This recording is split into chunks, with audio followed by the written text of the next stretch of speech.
Now this video is just going to be a quick highlight of the first things you see and the most important things when you jump onto the new dashboard.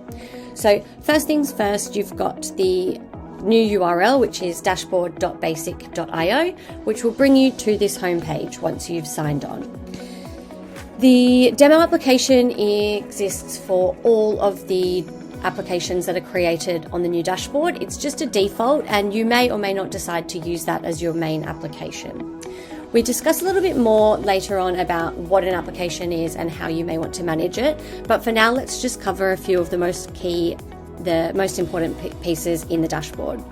So this side menu you can see here, this is going to take you to your users, your API keys, any customization that you may want to do for your UI.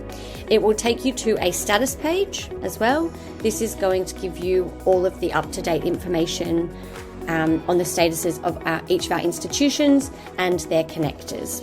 You can obviously search for the institutions this way, and you can also filter specifically on status.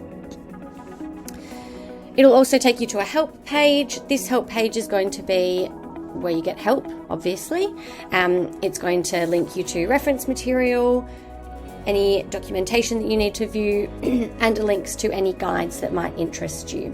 Now, if this information does not satisfy your requirements, there is also a little pop-up which you can find in the bottom right corner, and this is basically just the way you can search for articles. You've got a couple of little links for get started guides, any open incidents, but then you can also send us a direct message which will put you in touch with the customer support team.